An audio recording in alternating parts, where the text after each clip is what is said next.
तीन दामाद की सास पार्ट 2। अब तक आपने सुना कि कावेरी जी अपनी तीनों बेटियों ईशा, मोहिनी और सुहाना की शादी तीन घर जमाई लड़कों के साथ करवा देती है।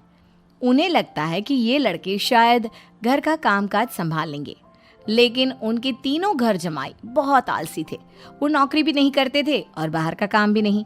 कावेरी जी ने अपनी बेटियों से कहा कि वो प्रेगनेंसी का बहाना बनाकर अपने पतियों को सबक सिखाए। अब सुनिए आगे। मम्मी, आपने जैसा कहा था हमने वैसा ही किया, लेकिन देखिए ना, विवेक का हाल तो वैसा का वैसा ही है। घर में ना सुबह का नाश्ता बनता है और ना खाना। नौकरी पर जाने की बात करूं तो खाने को दौड़ते हैं मुझे। हाँ मम्मी, मैंने भी सुमित को कितनी बार कहा कि अगर नौकरी नहीं करनी तो कोई छोटी सी दुकान ही खोल लो, घर का खर्चा कैसे चलेगा। देखो दोपहर के 12 बजने आए और जनाब अभी तक सो रहे हैं। हाँ मम्मी, ईशा और सुहाना ठीक कहती हैं। अविनाश का भी यही हाल है। जब मैंने अपनी प्रेगनेंसी के बारे में कहा तो मुझसे कहने लगा, अरे दूसरी लड़कियां तो 9-9 महीने तक नौकरी करती है, बस डिलीवरी के टाइम छुट्टी लेती है। मोहिनी, तुम भी नौकरी करो। अब मुझे कहाँ नौकरी मिलेगी। मम्मी बताओ अब मैं क्या करूँ। हे भगवान, क्या सोचकर घर जमाई दामाद लाई थी मैं कि मेरी बेटियां मेरे पास रहेंगी और खुश रहेंगी, लेकिन इन आलसी दामादों ने तो हमारी जिंदगी को भी प्रॉब्लम में डाल दिया है। मैं तो कहती हूँ मम्मी, हम लोग वापस अपनी जॉब पर जाना शुरू कर देते हैं। बता देते हैं इन लोगों को कि हमने प्रेगनेंसी का बहाना किया है। नहीं नहीं बेटा, ऐसी गलती भी मत करना। अगर तुमने ऐसा किया तो इन तीनों की आदत और ख़राब हो जाएगी। अरे आज नहीं तो कल कभी तो तुम प्रेग्नेंट होगी, तब वापस यही प्रॉब्लम आएगी। तब क्या करोगी तुम तीनों।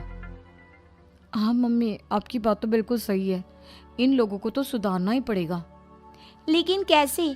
अपने बच्चों के आने की खबर सुनकर भी इन लोगों पर कोई असर नहीं हो रहा। पैसे कमाने के लिए घर से बाहर निकलना ही नहीं चाहते ये तीनों। अब मेरे दिमाग में एक प्लान आया है। तुम तीनों चिंता मत करो, उन तीनों को बुलाओ, फिर मैं बात करती हूँ। थोड़ी देर बाद कावेरी जी अपने तीनों दामादों को सामने बुलाकर अपनी बात कहना शुरू करती हैं। अविनाश, सुमित और विवेक, देखो बेटा, मैं ना तुम तीनों से बड़ा प्यार करती हूँ, इसीलिए तो तुम्हें घर जमाई बना कर रखा है मैंने।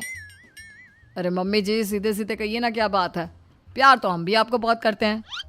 अरे मम्मी जी, आपकी इज्जत भी बहुत करते हैं। अरे भाई, आपके जैसी सास और कमाने वाली बीवी सबको मिलती है क्या? हाँ मम्मी, विवेक और सुमित ठीक कह रहे हैं।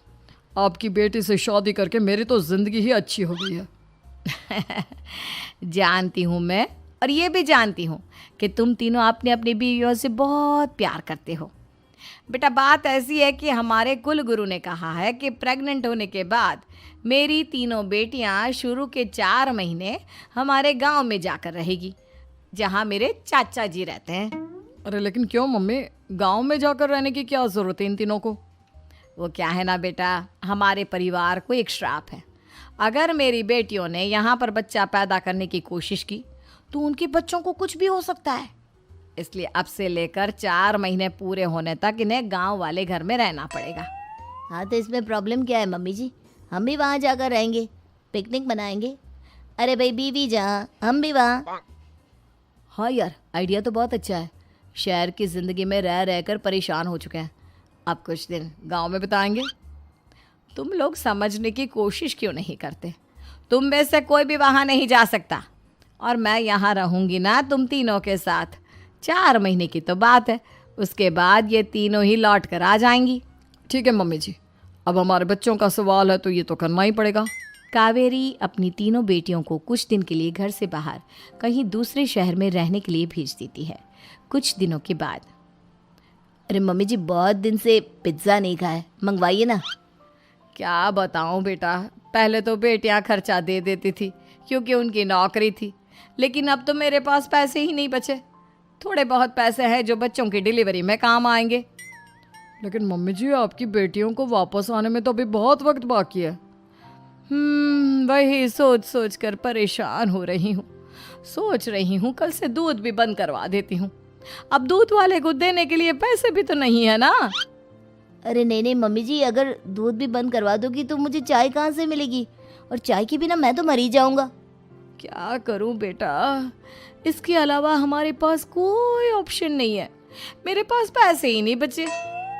इस तरह कावेरी जी धीरे धीरे अपने तीनों दामादों को पैसे देना बंद कर देती हैं और घर में खाने पीने की चीज़ें लाना भी बंद कर देती है।